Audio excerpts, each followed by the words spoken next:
Hello everyone, आप सभी कैसे हैं। उम्मीद करता हूं कि आप सभी अच्छे हैं। कहा जाता है जिंदगी में बड़ा बनने के लिए या कुछ करने के लिए कुछ इंस्पायरिंग होना चाहिए। बहुत सारे यहाँ के लोग हैं जो यहाँ तक कहते हैं कि हमारा जन्म अमेरिका में क्यों नहीं हुआ। कुछ लोग ऐसे हैं कहते हैं कि मेरा जन्म फ्रांस में क्यों नहीं हुआ, मैं शुरू से ही गरीब क्यों हूं। तो ये बात बहुत लोगों को चुभती है कि मैं गरीब क्यों हूं, लेकिन ये कभी कोई नहीं सोचता है कि गरीबी होती कैसी है, गरीब आखिर कौन बनता है, गरीब होने का मुख्य पर्पस क्या है।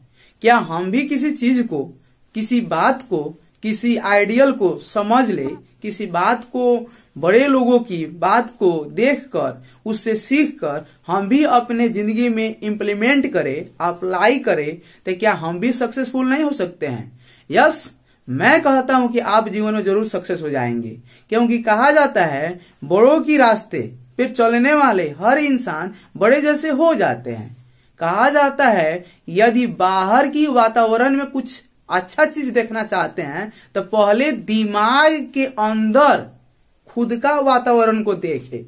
मैं आप लोगों की एक शॉर्ट स्टोरी सुनाना चाहता हूं, जिससे आपको लगेगा कि हर इंसान यानी प्रत्येक इंसान कुछ भी कर सकता है। ये कहानी थोड़ा सा ट्विस्ट है, सुनिएगा, क्योंकि ये अपने बच्चे को कहानी अवश्य सुनाइएगा, क्योंकि कहा जाता है हर बेटे को सफल होने के लिए माँ बाप ही उसका जिम्मेवार होते हैं। यदि माँ और बाप यदि एक्टिव है, माँ बाप होशियार है, बच्चे को कब क्या करना है, कब एडमिशन दिलाना है, कब उसको पढ़ाना है, कब किस जॉब में भेजना है, कौन सा नौकरी की तैयारी करेंगे, ये सब आप पे डिपेंड करता है। इसलिए आप इस बात को हमेशा समझे कि नेसेसरी क्या है, नेसेसरी कौन चीज नहीं है।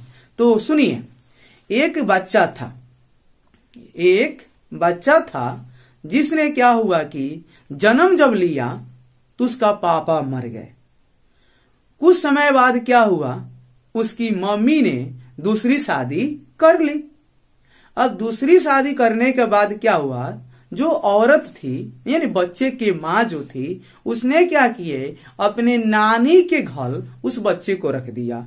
बच्चे वहां पे क्या कर रहा था, खेलता था, कूदता था, पढ़ता था, बस वहां पे जो मगर एनवायरमेंट था उस स्थिति में हंसता था, खेलता था, कूदता था, पढ़ता था, अच्छा से रहता था।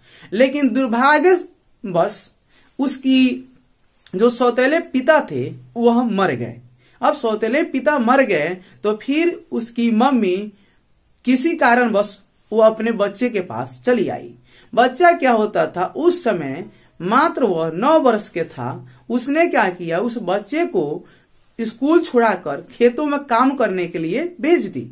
लेकिन उस स्कूल के प्रधानाध्यापक उस बच्चे को प्रतिभा से बहुत प्रेरित थे। बोले कि आपका बच्चा पढ़ने में बहुत तेज है, आप अपने बच्चे को पढ़ाइए।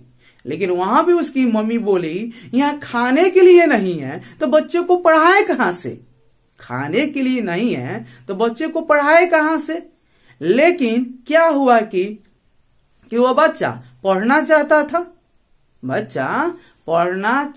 था, लेकिन उसकी मम्मी पढ़ाना नहीं चाहती थी, क्योंकि उसके पास कारणवश माने फाइनेंशियल प्रॉब्लम ठीक नहीं था। लेकिन वह बच्चा क्या हुआ, आगे चलकर 18 वर्ष का जब हुआ तो उसने क्या किया, एक लड़की से प्रेम किया। अब वो लड़की से जब उसने प्रेम कर लिया तो कुछ दिनों के बाद उससे शादी कर ली। अब शादी करने के बाद क्या हुआ कि वो लड़की उसको छोड़कर चली गई। सुनते रहिए, ट्विस्ट है कहानी में, बहुत मजेदार कहानी है, क्योंकि स्किप किए तो आप जानवे करते हैं। भोजपुरी सुनिएगा, फालना भोजपुरी सुनकर बच्चे को सुनाइएगा, चलेगा, वो देख सकते हैं। किसी का गलत वीडियो देख सकते हैं, लेकिन आपका बच्चा का फ्यूचर की बात किया जाए, आपका दिमाग को बूस्ट किया जाए तो आप नहीं सुन सकते हैं, क्योंकि आपका दिमाग जो है नो पूरी तरह से भोजपुरिया दीवाना इसमें घुस चुका है। और जब एनवायरमेंट गलत हो जाएगा तो आप क्या करिएगा। तो वह जो बच्चा था उसने क्या किया, एक लड़की से प्रेम कर लिया।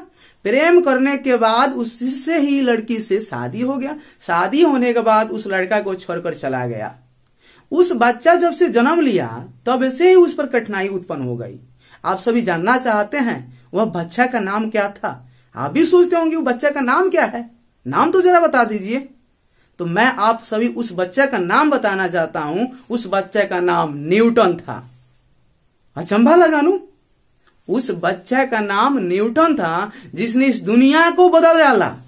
यहां तक गुरुत्वाकर्षण बल का सिद्धांत देने वाला कि कोई चीज ऊपर फेंका जाता है तो ऊपर नहीं जाकर नीचे ही आता है, क्योंकि उसने ही ग्रेविटी फोर्स की खोज की थी। बताइए, जब इतना छोटा सा एक बच्चा आगे चलकर हमारे इतने बड़े देशों के लिए काम कर सकता है, एक फोर्स का बल खोज कर सकता है, तो क्या आपके बच्चा इतने एक्टिव है, इतने तेज है, आप उसको सेम से रखे, उसको पढ़ाए, उसका हर मोमेंट पर ध्यान रखे। बच्चा कब खेलता है, बच्चा कब पढ़ता है, बच्चा कहीं गलत संग में तो जाता नहीं है। आप तो बच्चे को देखते नहीं है, क्योंकि बच्चे को देखिए, कहा जाता है कि एक खेत है और खेत में बीज डाला जाता है। अब बीज जब डालेंगे तो उसका निराई करेंगे, बुआई करेंगे, उसके समय के अनुसार उसमें पानी देंगे, बीज भी देंगे, खाद भी डालेंगे, सारा चीज देंगे। उसी तरह आपका एक बच्चा है, एक बीज है। अब बच्चा तो बीज है, अब उसको समय पर यदि आप उसको शिक्षा नहीं देंगे, समय को उसको देखरेख नहीं करेंगे, केवल शिक्षा देंगे, बच्चा कहाँ गया, कब पढ़कर आया, क्या कर रहा है, ये जब आप न खोजिएगा तो बच्चा सक्सेस नहीं होगा। तो मैं सभी भाइयों, मैं अपने दोस्तों से कहना चाहता हूं, जितने भी मुझे बड़े श्रेष्ठ माँ बहने भाई सारे लोग मुझे सुनते हैं, तो आप लोग मुझे सपोर्ट जरूर करें और मेरे चैनल को सब्सक्राइब, कमेंट और लाइक शेयर क्यों जरूर करें, क्योंकि आपका एक उम्मीद दिल को, आपकी एक उम्मीद दिल को बहुत तसल्ली देता है कि शायद मेरे भी भैया है या मेरे भी माँ है, मेरी भी बहनें हैं, जो मुझे इतने कम से कम दुआ तो देते हैं कि आप भी सब मोटिवेशनल को आप आगे की तरफ बढ़ाते रहे। Thank you. आप सभी का दिन शुभ हो।